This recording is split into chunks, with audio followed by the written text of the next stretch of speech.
And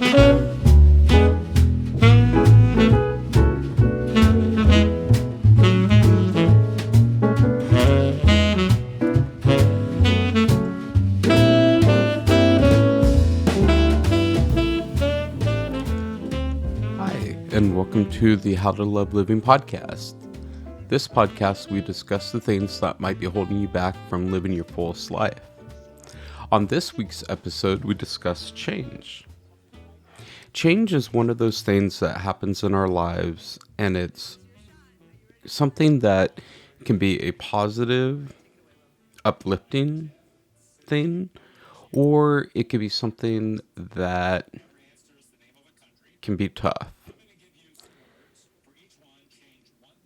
Sometimes it's something that blindsides you on some Tuesday afternoon, or it's something that you planned out and you have integrated into your life as you navigate all the different things that you want to accomplish in your life. So change is inevitable. It's part of our life process. If you choose to have change in your life, then that makes it easier to navigate through. So let's first talk about change that you've chosen. So change that you've chosen, this could be a variety of things. This could be a marriage that you're getting into. This could be moving. This could be a new position, new employment. This could be many different things where you choose to make a change. Usually when you're making changes, there's positive reasons. So there's underlying things that drive you to make these changes that are more positive than the things that negate the change. So things that would make the change worse. And so usually you can sell yourself on, okay, this is the change I want to see. This is what it's going to bring to my life. On the flip side of that, there are going to be negative aspects of change. It could be uncomfortable. There could be engagement with your loved ones or the people around you as you're going through changes. One book I can recommend that talks about guiding others through change is a book called Leading Change by John P. Kotter. And in this book, it talks about how to engage others in change. And I can speak a bit to this. People don't like change. Change inherently is resisted as much as possible. And the reason for that is because, people are in their routines. It's uncomfortable. Sometimes it's against people's will. And it's something that when you're navigating through it, it can sometimes be not fun. So people are just naturally resistant to change. So when you're trying to implement change, this could be implementing change in yourself or implementing change in your family where it impacts a lot of people. There are ways you can get engagement in the change that helps people navigate through it. And an intelligent way to navigate through it is there's this idea of the frog in the pot, and the frog's in the pot, and it doesn't know the pot's getting warmer until the pot is boiling because the heat just goes up so slowly. Working with change with others works a lot like that methodology. So the idea is as you're working with others and as you're trying to navigate through change, you're setting ideas in other people's heads about the change that's going to come. And how that works is you can bring up a positive aspect of something that you're looking at. You can bring it up more and more over time, and then eventually get to the place where you just introduce it. And as you have worked to sell it, as you work to bring up the positives and get focus on the positives, the actual sell, the end result will be pretty easy because you've already got engagement over time. The difficulty is if you just institute change immediately, there is a very large chance of resistance. And so let's say that you're working in your family, you're going to be moving, you know the move is happening, you know there will be resistance to the move, especially if you're moving to a new location. What you might want to do is, rather than just announce that we're moving and hopefully you have some time to do this, rather than do that, you talk about the place that you're moving to. You talk about, oh, this is a really cool little, have you guys ever heard of this town? Here's some fun things that they do there, and so on, etc. And over time, as you're talking about it more and more, of course, some people will become suspicious. But as you talk about it more and more, and you're introducing the ideas to people more and more, it integrates into their thinking. And by the time you get to the actual announcement of the move,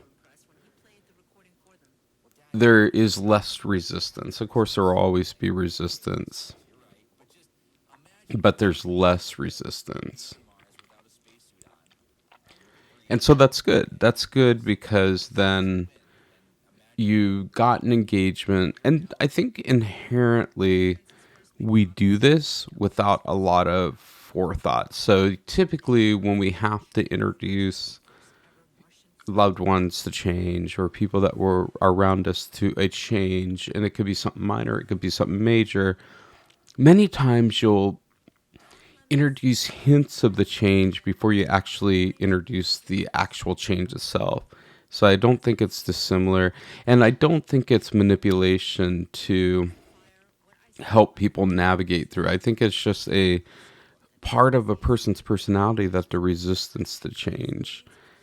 Now, let's go on the flip side of that. Let's say that you're dealing with change, and let's say that this change is something that is against your will, or it's happening to you. Once you get the change announced to you, there will be the initial kind of shock.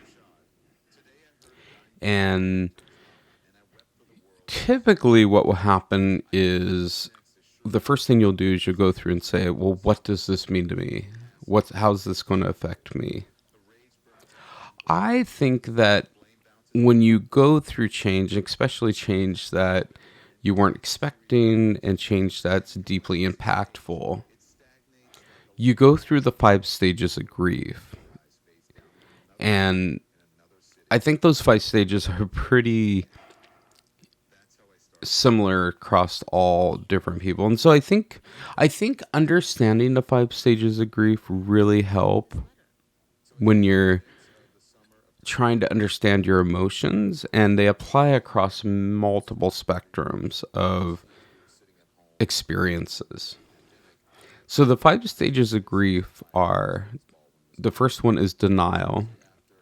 Typically, when you first learn something, you're going to want to resist it. And that is perfectly natural. And that is something that resistance to change is, I believe, a natural human characteristic. So I think it's natural to be resistant to something and deny it. Even if it's good change, sometimes you can even deny it. Then you go through anger. So there may be some anger that you feel. There may be things that you say out of anger as a way to express yourself. Then you'll go through bargaining. So bargaining is the next one after anger. So denial, anger, bargaining. Now with bargaining, this is when you try to mitigate the effects of the change or the grief. Ultimately, there's not a lot of bargaining you can do. And that would lead to the next stage, which is depression. So typically, after you learn you can't bargain your way through it, you get depressed, you get sad about it.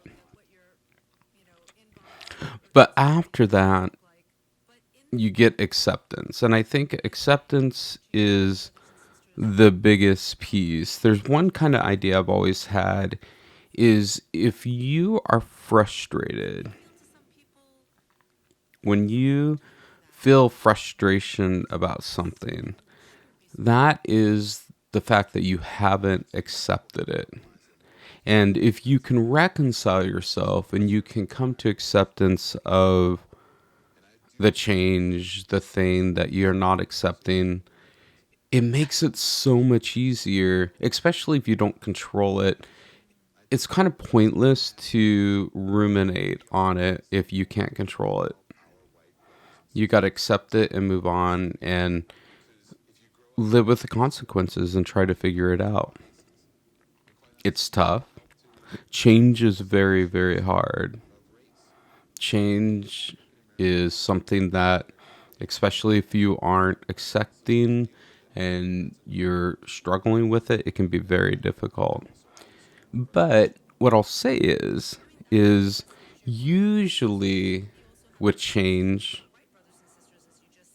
you can find the silver lining. So typically with change, something better comes out of the change, I find. So the times when there have been dramatic changes in my life have been the times when I've seen very great things come my way.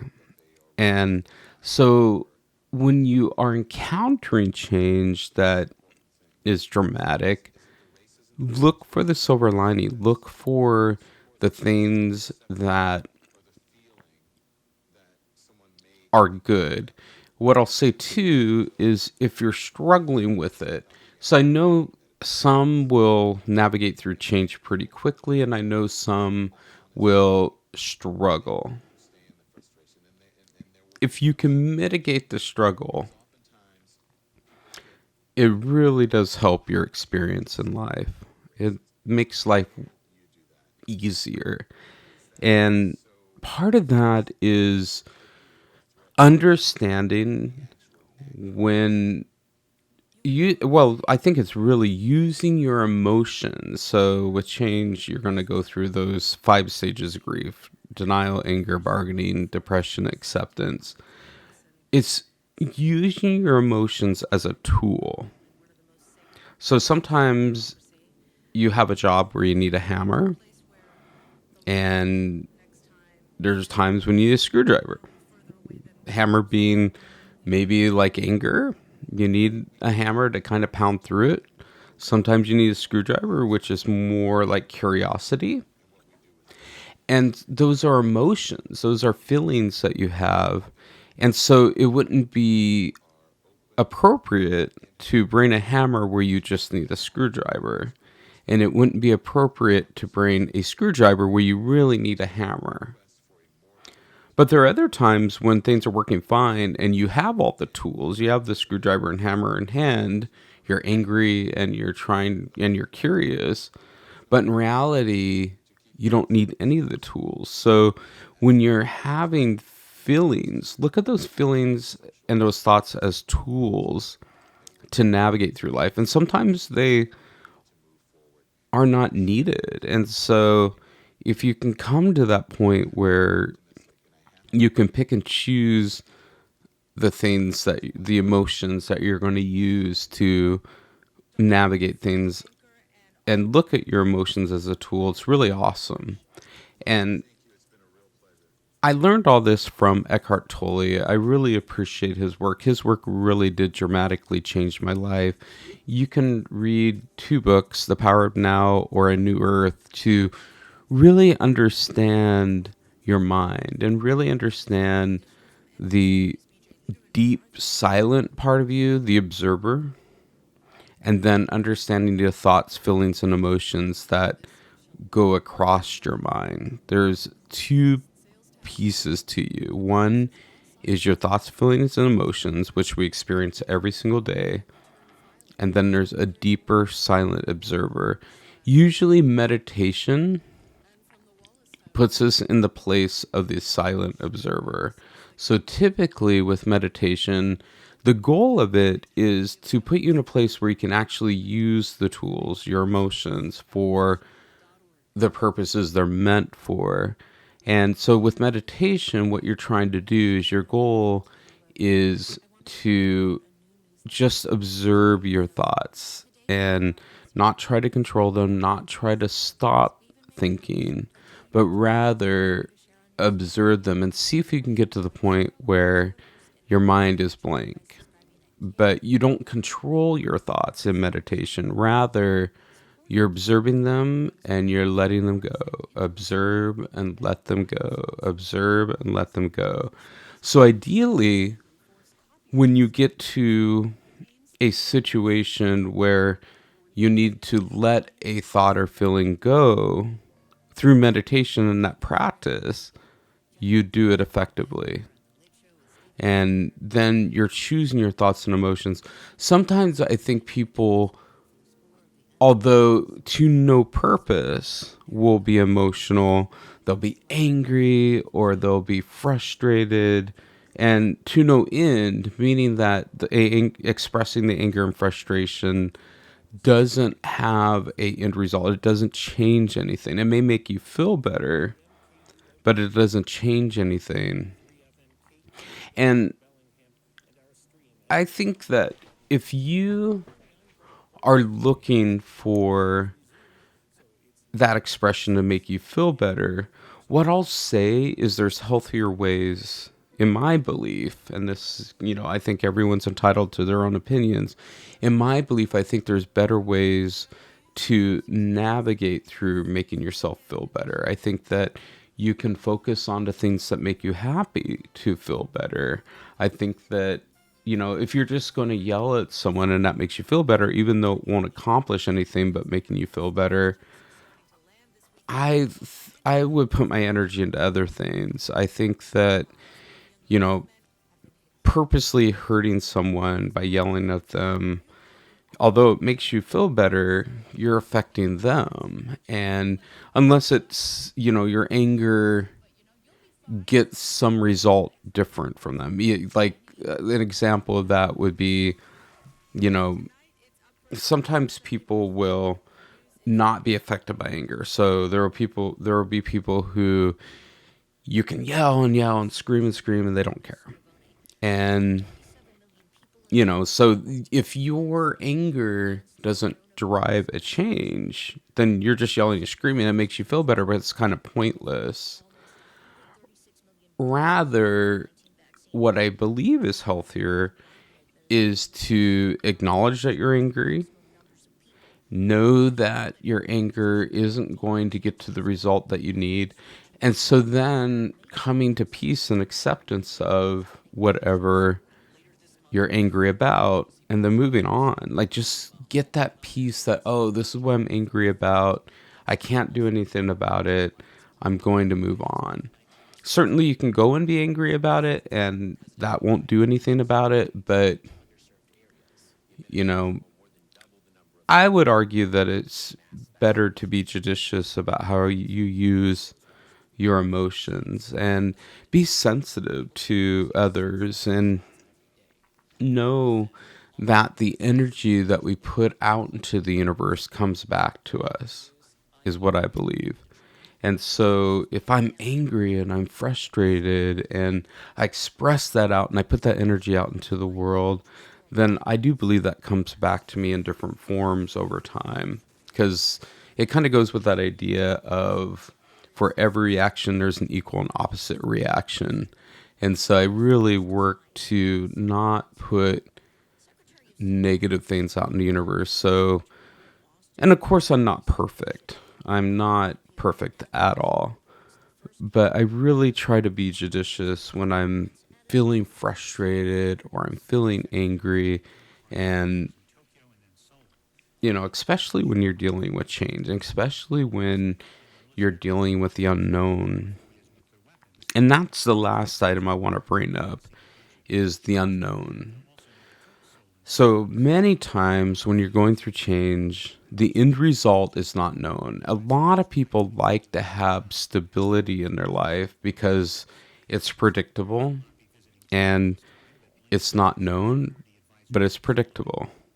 What I'll say is, and this kind of goes back to what I mentioned earlier, is when you're going through change, it can be very painful. It can be very hard. But like I mentioned earlier, there can be positive things that come out of it. And usually for every reaction there's an equal and opposite reaction. Typically when there's a very negative change coming that affects you negatively, usually there's a positive that offsets it. Usually. So think of that when you're going through change, and really avoid emotions, if you can, that put you in a darker spot. Rather, focus on the positive.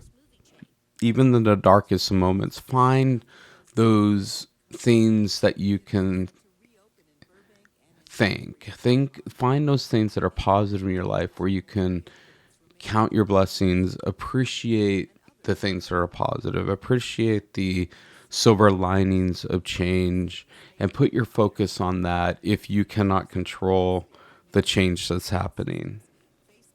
So refocus your energy into places where you can control, and let go of the change otherwise. Just let go of the negative things. Be cognizant of what's coming down the line, or if it happens immediately, be aware of that change, and then be at peace with it and let it go. I know change can be hard. I know that even good change can be hard, but out of change can come beauty. Change is inevitable. It's part of our experience here on earth. There are many great lessons we can learn from change, and I believe that we grow with change. I think change is actually one of the biggest influences